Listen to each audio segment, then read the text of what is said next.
150 രൂപയ്ക്ക് വിൽക്കാൻ പോകാൻ കാര്യമുണ്ടോ? അപ്പൊ നമ്മൾ റിയാലിറ്റി മനസ്സിലാക്കണം.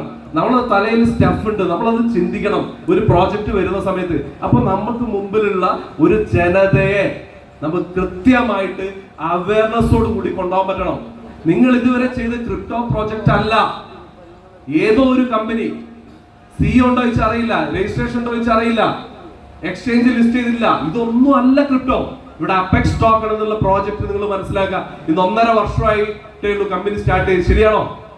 അമേരിക്കയിലെ തന്നെ നമ്പർ 1 എക്സ്ചേഞ്ച് ആയിട്ടുള്ള ബിറ്റ്മാർട്ടിൽ ഉൾപ്പെടെ ലിസ്റ്റ് ചെയ്ത ഒരു കറൻസിയാണ് ട്രസ്റ്റ് വാലറ്റ് പോലുള്ള. ഇപ്പൊ പല കറൻസികളും വന്നിട്ട് നിങ്ങളോട് പറയും ട്രസ്റ്റ് വാലറ്റ് കണ്ടില്ലേ, ട്രസ്റ്റ് വാലറ്റിൽ ലിസ്റ്റഡ് ആണ്, അവരെ കറൻസി കാണിച്ചു തരും. നിങ്ങൾ അപ്പൊ ചെയ്യേണ്ടത് നിങ്ങളെ ട്രസ്റ്റ് വാലറ്റ് എടുത്തിട്ട് അതിലൊന്ന് കാണിച്ചു തരാൻ പറയാം. കാണിക്കാൻ പറ്റില്ല, കാരണം അഡ്രസ് ലിങ്ക് ചെയ്യാണ്. അഡ്രസ് ലിങ്ക് ചെയ്യാൻ എനിക്ക് വേണമെങ്കിൽ എന്റെ അച്ഛന്റെ പേരിൽ ഒരു കറൻസി തുടങ്ങിയിട്ട് വേണേ ട്രസ്റ്റ് വാലറ്റ് കാണിക്കാം.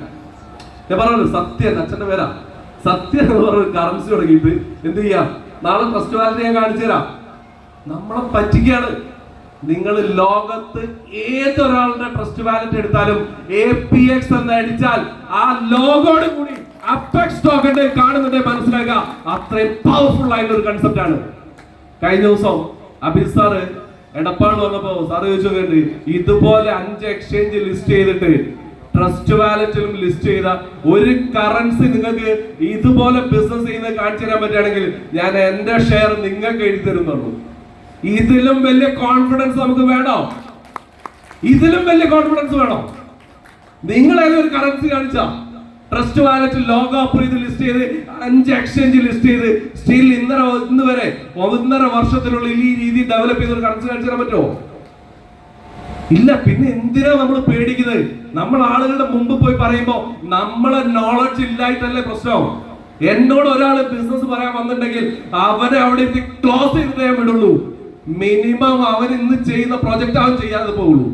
കാരണം എന്റെ അടുത്ത് വന്ന് സംസാരിക്കാൻ വന്ന, കാരണം പല ആളുകളും ഞാൻ പറയും മറ്റു പ്രോജക്റ്റുകൾ നിങ്ങൾ ചെയ്തോളൂ, പക്ഷെ നമ്മളെ പ്രോജക്റ്റ് ചെയ്ത് അല്ലെങ്കിൽ നമ്മളെ പ്രോജക്റ്റിനെ കുറിച്ച് സംസാരിച്ച് നമ്മളെ കൺവിൻസ് ചെയ്തേ പോകൂ എന്ന് ഒരുത്തം വന്നാൽ പിന്നെ അവന്റെ ബിസിനസ് ചെയ്തിട്ട് കാര്യമില്ല. അല്ലേ? ശരിയല്ലേ? ഞാൻ എത്രയോ തവണ ഞാൻ പറയുന്നുണ്ട്, എന്നോട് നിങ്ങൾ സംസാരിക്കാൻ വന്നിട്ട് കാര്യമില്ല. ഒടുക്കം നിങ്ങൾ പോകുമ്പോ അത് കൊണ്ട് ഞാൻ പോകും, ആ ടീമിൽ വരുന്ന ആൾക്കാരെയും കൊണ്ട് ഞാൻ പോകും. അത് എന്റെ കോൺഫിഡൻസ് ആണ്. പലരും വന്നിട്ടുണ്ട്, ആ പോയപ്പോ റിജിയറിനൊക്കെ അറിയാം, പല ടീമുകളും പലരും കൂട്ടി വരും. അവസാനം അവരെ കൂടെ നിൽക്കുന്നവർ ആരും കൂടെ ഉണ്ടാവും, നമ്മളെ കൂടെ ഉണ്ടാവും. അത്രയും കോൺഫിഡൻസ് ഉള്ള പ്രോജക്റ്റ് അല്ലേ? അപ്പൊ ഇതിനെ കുറിച്ച് മിനിമം ഒന്ന് പഠിക്കാൻ തയ്യാറാവണ്ടേ? ഒരു മാസം 27 ലക്ഷം രൂപ വിട്, 1 ലക്ഷം രൂപ എല്ലാ മാസവും കിട്ടിയാൽ പോലും നമ്മളെ പ്രശ്നം തീരൂലേ? ശരിയല്ലേ? ഒരു മാസം നിങ്ങളൊന്ന് ചിന്തിച്ചുക. എന്തുകൊണ്ടാണ് ഇവിടെ സീലിംഗ് അച്ചീവ് ചെയ്ത് $1000 ബിസിനസ് ഡെയിലി കയറുന്നു പറയും. നിങ്ങൾ ചിന്തിച്ചുക. ഇതിപ്പോ എന്റെ റൈറ്റ് ചാനലാ, ഇത് ലെഫ്റ്റ് ചാനലാന്ന് വിചാരിക്കാം. ഇത്രയും മെമ്പേഴ്സ് ഇവിടെ വന്ന മെമ്പേഴ്സ് നിങ്ങൾ മനസ്സിലാക്കുക, $1000 ഇൻവെസ്റ്റ് ചെയ്ത് അച്ചീവ് ചെയ്ത ആളുകൾ മാത്രമാണ്. ശരിയാണോ? കമ്പനിയുടെ ഒരു 10% ഉണ്ടോ? അത് 5% ഉണ്ടോ?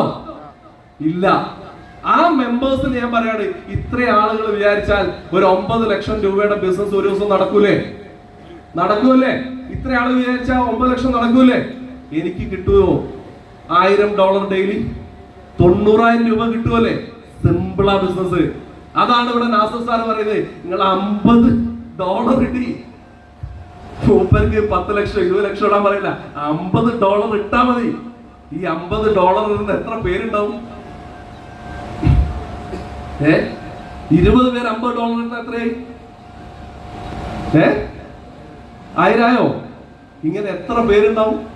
നെറ്റ്വർക്ക് ബിൽഡ് ചെയ്യും. നിങ്ങൾ ലക്ഷങ്ങളും കോടികളും ഇൻവെസ്റ്റ് ചെയ്യാൻ നിങ്ങൾക്ക് ബുദ്ധിമുട്ടാണ്, അല്ലെങ്കിൽ പറയാൻ ബുദ്ധിമുട്ടാണ്. $50 പറയും. ആ വന്നവരിടും. ഒരു 1-2 മാസം കഴിയുമ്പോൾ 5-10 ലക്ഷം രൂപ. അപ്പൊ ഓരോ ദിവസവും വാഷ് ഔട്ട് ആയിട്ടേ പോയിക്കൊണ്ടിരിക്കുക. അപ്പൊ ഒരാൾ എന്നോട് ചോദിച്ചു, വാഷ് ഔട്ട് ആവുന്നതിൽ സങ്കടമല്ലേ? വാഷ് ഔട്ട് ആവുന്നത് സങ്കടമല്ല, നമ്മളെ ടീമിൽ 10-20 ആളുകൾക്ക് ഇത് വാഷ് ഔട്ട് വരണോ? അതല്ലേ നമ്മുടെ സന്തോഷം. ശരിയാണോ അല്ലയോ? ഇതെന്താ അറിയോ, നമ്മൾ ഒറ്റയ്ക്ക് വർക്ക് എടുക്കുന്നതിനെ കുറിച്ച്